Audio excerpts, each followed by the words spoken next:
കോൺഗ്രസിലെ ഓരോ നല്ല നേതാക്കളായി കൊഴിഞ്ഞു പൊയ്ക്കൊണ്ടിരിക്കുകയാണ്. ഇപ്പോൾ ഇതാ മനീഷ് തിവാരി കോൺഗ്രസ് വിടുന്നു എന്ന തരത്തിലുള്ള വാർത്തകൾ വരുന്നു. മനീഷ് തിവാരി എക്സിൽ കുറിച്ചിരിക്കുന്നു, ഈ പറയുന്ന കഴിവുള്ളവരെ ഈ പാർട്ടിക്ക് ആവശ്യമില്ല എന്ന് പറഞ്ഞിട്ട്. ഒരുപാട് പേരാണ് കോൺഗ്രസ് വിട്ട് പോയത്. ഇനി അവസാനം ഈ അമ്മയും രണ്ട് മക്കളും മാത്രമായിട്ട് കോൺഗ്രസ് അവസാനിക്കുമോ എന്നൊരു ചോദ്യം വരുന്നുണ്ട്. മനീഷ് തിവാരിന് BJPയിലേക്കായിരിക്കുമെന്ന് വലിയ തോതിൽ രാഷ്ട്രീയ നിരീക്ഷകരെല്ലാം തന്നെ വിലയിരുത്തുന്നുമുണ്ട്. എന്താണ് സാറിന് തോന്നുന്നത്? മനീഷ് തിവാരി കോൺഗ്രസ് വിടുന്ന പശ്ചാത്തലം, അത് കഴിഞ്ഞ് BJPയിലേക്കായിരിക്കുമോ? പിന്നെ കോൺഗ്രസിൻ്റെ അവസ്ഥ എന്താവും?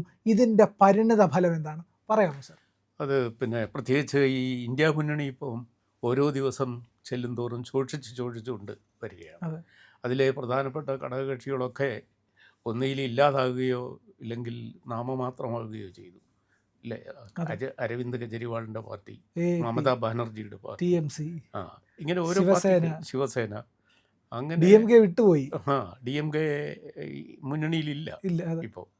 അപ്പോൾ ഈ സ്ഥിതിയിൽ ഇപ്പോൾ കോൺഗ്രസ്, അതിനെ ഇന്ത്യ മുന്നണിയെ ലീഡ് ചെയ്തുകൊണ്ടിരുന്ന കോൺഗ്രസിൽ തന്നെ പല നേതാക്കളും അതിൻ്റെ നേതൃത്വത്തിൻ്റെ പിടിപ്പുകേടിനെതിരെ ശബ്ദിക്കാൻ, രഹസ്യമായും പരസ്യമായും ശബ്ദിക്കാൻ തുടങ്ങിയിരിക്കുന്നു. നമ്മൾ പ്രതീക്ഷിച്ചത് ശശി തരൂർ ഇതിനേക്കാളും നേരത്തെ പോകുമെന്നായിരുന്നു. പല സന്ദർഭങ്ങളിലും ശശി തരൂർ വളരെ വിമർശനാത്മകമായ നിലപാട് കോൺഗ്രസ് നേതൃത്വത്തിൻ്റെ എതിരെ എടുക്കുകയോ ഇല്ലെങ്കിൽ നരേന്ദ്രമോദിയെ പ്രശംസിക്കുകയോ ഒക്കെ ചെയ്യുന്ന സന്ദർഭങ്ങളുണ്ടായിട്ടുണ്ട്. അന്നൊക്കെ ഈ ശശി തരൂരിൻ്റെ ഉന്നമെന്ത് എന്ന് മാധ്യമ പ്രവർത്തകർ സന്ദേഹിച്ചിരുന്നു. പക്ഷേ അദ്ദേഹം കോൺഗ്രസിൽ തന്നെ നിന്നു. നമ്മൾ കഴിഞ്ഞ നിയമസഭാ തെരഞ്ഞെടുപ്പിൽ പ്രത്യേകിച്ചും അദ്ദേഹത്തിൻ്റെ നിലപാട് എല്ലാവരും സാഹുതം വീക്ഷിക്കുന്നുണ്ടായിരുന്നു. പക്ഷേ നമ്മൾ പ്രതീക്ഷിക്കാത്ത നേതാക്കളാണ് ഇപ്പോൾ പോകുന്നത്. മനീഷ് തിവാരി എന്ന് പറഞ്ഞാൽ നേരത്തേക്ക് ശശി തരൂരിനെ പോലെ തന്നെ ഒരു സഹമന്ത്രിയായിരുന്നു. വാർത്താവിതരണ പ്രക്ഷേപണ വകുപ്പിലെ സഹമന്ത്രിയായിരുന്നു അദ്ദേഹം കോൺഗ്രസ് ഭരിച്ചിരുന്ന കാലത്ത്. പിന്നീട് അദ്ദേഹം ഇപ്പോൾ ചണ്ഡീഗറിൽ നിന്നുള്ള MP ആണ്. അദ്ദേഹം ഇപ്പോൾ കോൺഗ്രസ് നേതൃത്വത്തെ വിമർശിച്ചത് അവിടെ മെറിറ്റിന് യാതൊരു പരിഗണനയുമില്ല, അവിടുത്തെ കോട്ടറികൾക്കാണ് അവിടെ പ്രാധാന്യം. ആ വിമർശനം എവിടെയാണ് ചെന്ന് കൊള്ളുന്നത്? നമ്മുടെ കേരളത്തിൽ നിന്നുള്ള ഒരു നേതാവിൻ്റെ നെഞ്ചത്താണ്. അപ്പോൾ ഉദ്ദേശിക്കുന്ന ആരെയാണെന്ന് വളരെ വ്യക്തമാണ്. KC വേണുഗോപാൽ. അതെ. അപ്പോൾ KC വേണുഗോപാലും അദ്ദേഹം നയിക്കുന്ന ഒരു കോട്ടറി രാഹുൽ ഗാന്ധിക്ക് ചുറ്റും നിന്നുകൊണ്ട് കോൺഗ്രസ്സിൽ സമുന്നതരായ ആത്മാഭിമാനമുള്ള നേതാക്കൾക്ക് അങ്ങോട്ട് എത്താൻ പറ്റാത്ത തരത്തിലുള്ള ഒരു അടഞ്ഞ പിന്നെ കോട്ട തീർത്തിരിക്കുന്നു. പിന്നെ മക്കൾ രാഷ്ട്രീയം അതിരൂക്ഷമായിരിക്കുന്നു. പ്രത്യേകിച്ചും AICC പ്രസിഡന്റിൻ്റെ മകൻ മല്ലികാർജുന ഖാർഗെ, കർണാടകത്തിലെ മന്ത്രിയാണ് പ്രിയങ്ക ഖാർഗെ. അതെ. അപ്പോൾ ഈ സന്ദർഭത്തിലൊക്കെ അതൊന്നും ഒരു പാവമാണെന്ന് കോൺഗ്രസ് നേതാക്കൾക്ക് ഇപ്പോൾ വിചാരിക്കാൻ തന്നെ തോന്നുകയില്ല. അത്ര തരത്തിൽ അത് സഹജവും സ്വാഭാവികവുമായ ഒരു കീഴ്വഴക്കമായി മാറിയിരിക്കുന്നു. അപ്പോൾ ഇതിനെയാണ് നരേന്ദ്രമോദി കൂടെ പറയുന്നത്, കോൺഗ്രസ് ഇത്രകാലം ഒരു കുടുംബത്തിന് വേണ്ടിയാണ് ഭരിച്ചത്. ഞാൻ കേരളത്തിലെ ഇന്ത്യയിലെ 1.5 കോടി ജനങ്ങൾക്ക് വേണ്ടിയാണ്, അല്ലേ 150 കോടി ജനങ്ങൾക്ക് വേണ്ടിയാണ് ഭരിക്കുന്നത് എന്ന് പറയുന്ന തരത്തിലേക്ക് കോൺഗ്രസും എൻ്റെ കാഴ്ചപ്പാടും പിന്നെ ഇന്ത്യ ഭരിക്കുന്ന പാർട്ടിയുടെ വീക്ഷണവും മാറിക്കൊണ്ടിരിക്കുന്നു. അപ്പോൾ ഇതിൽ ജനങ്ങളെ ആരാണ് അഡ്രസ്സ് ചെയ്യുന്നത്? അത് പാർട്ടി കുടുംബങ്ങളുടെ ശ്രേയസ്സിന് വേണ്ടി നിലനിൽക്കുന്ന ഒരു പാർട്ടിയായി മാറുമ്പോൾ ഇതുപോലെ മനീഷ് തിവാരി, ശശി തരൂർ തുടങ്ങിയ ആളുകൾ വീണ്ടും വിചാരത്തിന് നിർബന്ധിതരാകും. അതാണ് നമ്മൾ ഇപ്പോൾ ചണ്ഡീഗറിൽ കാണുന്നത്. ഇതിനൊരു രാഷ്ട്രീയ പ്രാധാന്യം വരുന്നത് അടുത്ത വർഷം തിരഞ്ഞെടുപ്പ് നടക്കാൻ പോവുകയാണ് പഞ്ചാബിൽ. അപ്പോൾ ആ സന്ദർഭത്തിൽ അവിടെ നിന്നുള്ള ഒരു പ്രധാനപ്പെട്ട MP, ഒരു കേന്ദ്ര മുൻ മന്ത്രിയായിരുന്ന ഒരാൾ, മനീഷ് തിവാരി കുറേ കാലം കോൺഗ്രസിൻ്റെ വക്താവായിരുന്നു. മാധ്യമങ്ങളെ പാർട്ടിയുടെ നയങ്ങൾ വിശദീകരിക്കാൻ കണ്ടിരുന്ന ആളാണ് മനീഷ് തിവാരി. അങ്ങനെയാണ് അദ്ദേഹത്തെ കൂടുതൽ പരിചയം, നമുക്ക് മുഖപരിചയം. അപ്പോൾ അങ്ങനെയുള്ള ഒരാൾ കോൺഗ്രസ് നേതൃത്വത്തിൻ്റെ ഇന്നത്തെ പോക്കിനെ വിമർശിച്ചുകൊണ്ട് ഓപ്പണായിട്ട് ട്വിറ്ററിൽ എഴുതിയിരിക്കുന്നു. അതാണ് അതിൻ്റെ പ്രാധാന്യം. അത് അടുത്ത വർഷം തിരഞ്ഞെടുപ്പ് നടക്കാൻ പോകുന്ന പഞ്ചാബിലെ രാഷ്ട്രീയത്തിന് ഉള്ള ഒരു ഇൻഡിക്കേഷനാണ്, സൂചനയാണ്. ഏതായാലും പക്ഷേ ഈ പഞ്ചാബ് ഇലക്ഷൻ അതിൻ്റെ ഏറ്റവും പ്രധാനപ്പെട്ട ഒരു ഘട്ടത്തിലേക്കാണ് നീങ്ങുന്നത് എന്നുള്ളതാണ്. അതെ കാരണം ഇലക്ഷൻ ആയി കഴിഞ്ഞാൽ പിന്നെ ഇലക്ഷൻ രാഷ്ട്രീയമായിരിക്കും ചർച്ച ചെയ്ത്. പക്ഷേ അതിന് മുമ്പ് ഒരു പടയൊരുക്കമുണ്ട്. ആ പടയൊരുക്കത്തിലാണ് ഇപ്പോൾ മുന്നണികൾ ശ്രദ്ധ കേന്ദ്രീകരിച്ചിരിക്കുന്നത്. അവിടെയാണ് ആ ഒരു പ്രസക്തമായ ഒരു ഘട്ടത്തിൽ നിൽക്കുമ്പോഴാണ് മനീഷ് തിവാരി കോൺഗ്രസിൻ്റെ ആയുധങ്ങളെല്ലാം തിരിച്ച് ഉപേക്ഷിച്ചിട്ട് അവിടെ നിന്ന് വിടുന്നത്. ഇനി BJP-യിൽ വരുമോ ഇല്ലയോ എന്നുള്ളത് അവിടെ നിൽക്കട്ടെ സർ. അതെ പക്ഷേ കോൺഗ്രസിൻ്റെ അവസ്ഥ എന്താവും? അവിടെ കോൺഗ്രസ് ഇങ്ങനെ പോയാൽ അവർക്ക് അവരോടൊപ്പം ചേരാൻ ഇനിയും പാർട്ടികൾ വിസമ്മതിക്കും. അവിടെ കോൺഗ്രസിൻ്റെ ഒരു ഏറ്റവും അടുത്ത ഘടകകക്ഷി ആകേണ്ടത് പിന്നെ ആം ആദ്മി പാർട്ടിയായിരുന്നു. അവർക്കാണ് അവിടെ സ്വാധീനമുള്ള മറ്റൊരു കക്ഷി, ഒരുപക്ഷെ കോൺഗ്രസിനേക്കാൾ ബെറ്റർ, ഹരിയാന പഞ്ചാബ് ഏരിയയിൽ. അപ്പോൾ ആ പാർട്ടി ഏറെക്കുറെ ഇന്ന് ഒരു സ്പ്ലിൻഡർ ഗ്രൂപ്പാണ്. അപ്പോൾ ഇതൂടെയൊക്കെ കാണുമ്പോൾ നമ്മൾ പഞ്ചാബിലെ വരാൻ പോകുന്ന രാഷ്ട്രീയത്തെക്കുറിച്ചുള്ളൊരു സൂചനയും കൂടിയാണ്. അപ്പോൾ പണ്ട് ഒരു വലിയ ലോകപ്രശസ്തനായ ഒരു എഴുത്തുകാരൻ നേതാക്കളെക്കുറിച്ചൊരു വലിയ കമൻ്റ് അടിച്ചിട്ടുണ്ട്. നേതാക്കളെ നോക്കിയാൽ അറിയാം നമുക്ക് ഭാവി രാഷ്ട്രീയം എന്താണെന്ന്. ഈ നേതാക്കളെല്ലാം ഫലവൃക്ഷത്തിലെ പക്ഷികളാണ്. അവർ ഒരു പിന്നെ ഓടുവീണ മരത്തിൽ ഏറെക്കാലം കൂടുകൂട്ടി താമസിക്കാൻ ഇഷ്ടപ്പെടത്തില്ല. പുതിയ പൂമരങ്ങൾ തേടി പറന്നു പോകും. അപ്പോൾ മനീഷ് തിവാരിയെ പോലെയുള്ള ദീർഘവീക്ഷണമുള്ള നേതാക്കൾ ഒരുപക്ഷെ പുതിയ പൂമരങ്ങൾ തേടി പോകാനുള്ള ചിറകുടയിലാണ് ഇപ്പം നമ്മൾ കാണുന്നത്. അതായത് BJP-ക്ക് അനായാസ വിജയത്തിനുള്ള വഴിയൊരുക്കുക കൂടിയാണ് ഈ കൊഴിഞ്ഞു പോകുന്ന നേതാക്കൾ ചെയ്യുന്നത് എന്നുള്ളത് നമുക്ക് വ്യക്തമാകുന്നുണ്ട്.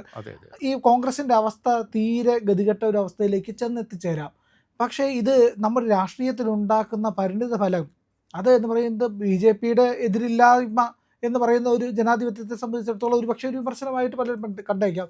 പക്ഷെ മറ്റ് ഓപ്ഷൻ ഇല്ല എന്നുള്ളതാണ് വലിയ ഒരു യാഥാർത്ഥ്യം. അല്ല, അതിന് വേറൊരു കാര്യം ഉണ്ട് പ്രിയൻ. എന്തെന്ന് വെച്ചാൽ നമ്മൾ 2024 തെരഞ്ഞെടുപ്പ് പിന്നെ റിസൾട്ട് പരിശോധിക്കൂ. 400-ന് മേൽ സീറ്റ് നേടി വീണ്ടും മൂന്നാം തവണയും വരും എന്നായിരുന്നു. അതിന് ഞാൻ ഗ്യാരണ്ടി എന്ന് പ്രൈം മിനിസ്റ്റർ പറയുകയും ചെയ്തു. പക്ഷേ മോഡി പ്രതീക്ഷിച്ച പോലെ ഉണ്ടായില്ല. അതിൻ്റെ ഒന്നാമത്തെ ഘട്ടം തെരഞ്ഞെടുപ്പ് വോട്ടെടുപ്പ് കഴിഞ്ഞപ്പോഴേ മോഡിക്കും അമിത്ഷായ്ക്കും രംഗം വഷളാകുന്നു എന്ന് മനസ്സിലായി. അവർ പിന്നീട് കഠിനമായി പ്രയത്നിച്ചാണ് മറ്റ് തിരഞ്ഞെടുപ്പിൽ നടക്കാനുള്ളത് വോട്ടെടുപ്പിന് BJP-ക്ക് അനുകൂലമായ ക്യാമ്പയിൻ ശക്തിപ്പെടുത്തിയത്. എന്നിട്ടും അവർ പ്രതീക്ഷിച്ച ഒരു ഭൂരിപക്ഷം കഷ്ടിച്ച് സഖ്യകക്ഷികളെ കൊണ്ടാണ് ഭരണം പിടിച്ചത്. ഇപ്പോഴും കേവല ഭൂരിപക്ഷം തികച്ചത് സഖ്യകക്ഷികളുടെ സഹായത്തോടു കൂടിയാണ്. പക്ഷെ ആ അവസ്ഥയിൽ നിന്ന് ഇപ്പോൾ പാർട്ടിയുടെ അവസ്ഥ എന്താ? വളരെയധികം പുരോഗമിച്ചു. അന്ന് കോൺഗ്രസും പ്രതിപക്ഷ കക്ഷികളും വിചാരിച്ചതാ BJP-യുടെ പതനം ആസന്നമായിരിക്കും. ഇപ്പോൾ അവർ കഷ്ടിച്ച് ജയിച്ചതേ ഉള്ളൂ, അടുത്തൊരു തിരഞ്ഞെടുപ്പിന് മുമ്പ് തന്നെ അത് പോകും എന്ന് പ്രതീക്ഷിച്ചിരുന്നവർ അവരില്ലാതെയായതാണ്. ഇപ്പോൾ അതിലെ ഏറ്റവും പ്രധാനപ്പെട്ട ശോഷണമാണ് ഇപ്പോൾ തിവാരി കോൺഗ്രസിനെ വിമർശിക്കുകയോ ഒരുപക്ഷെ കോൺഗ്രസിൽ നിന്ന് ചൂടുമാറുകയോ ചെയ്യുന്ന അവസ്ഥയിലേക്ക് എത്തിയത്. അപ്പോൾ ഇപ്പോൾ പിന്നെ പ്രതിപക്ഷം ശോഷിക്കുകയും ഭരണകക്ഷി ശക്തിപ്പെടുകയും ചെയ്യുകയാണ്. ഭരണകക്ഷിക്ക് പ്രധാനപ്പെട്ട 4 ബില്ലുകളെ പാർലമെൻറ്റിൽ പൈലറ്റ് ചെയ്യാനുണ്ട്. അത് 4ഉം ഇന്ത്യയുടെ ഭാവിയെ ഗുണകരമായി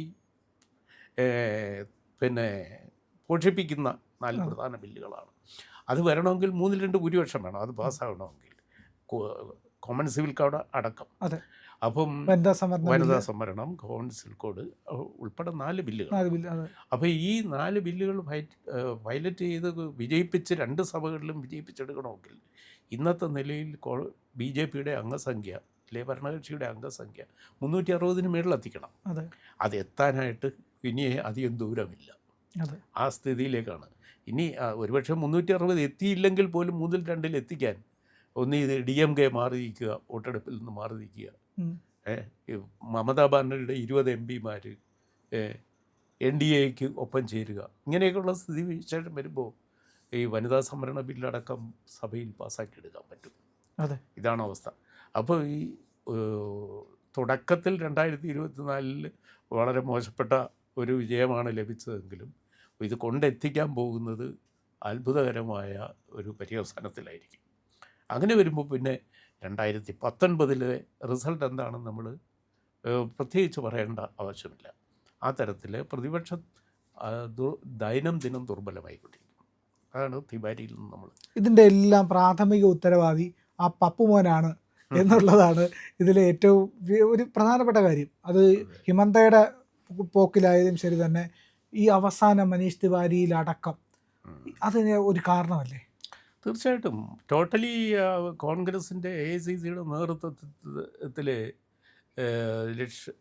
ലക്ഷ്യപ്രാപ്തി, ലക്ഷ്യബോധം, അത് നയിക്കാനുള്ള കെൽപ്പ്, അതിനെ ഈ ഒരു 21-ാം നൂറ്റാണ്ടിലെ മഹാരാജ്യമായ ഇന്ത്യയെ നയിക്കാനുള്ള ജനാധിപത്യപരമായ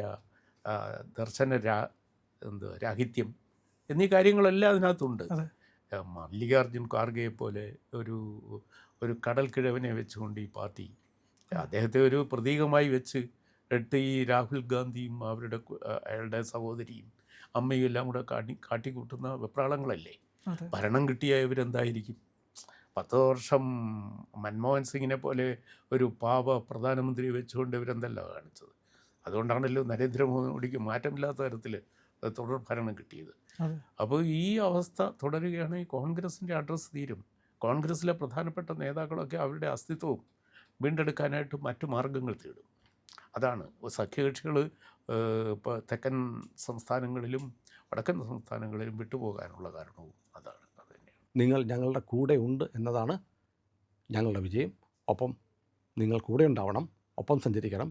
ചാനൽ കാണുന്നവർ സബ്സ്ക്രൈബ് ചെയ്യണം ഇന്ന് തന്നെ.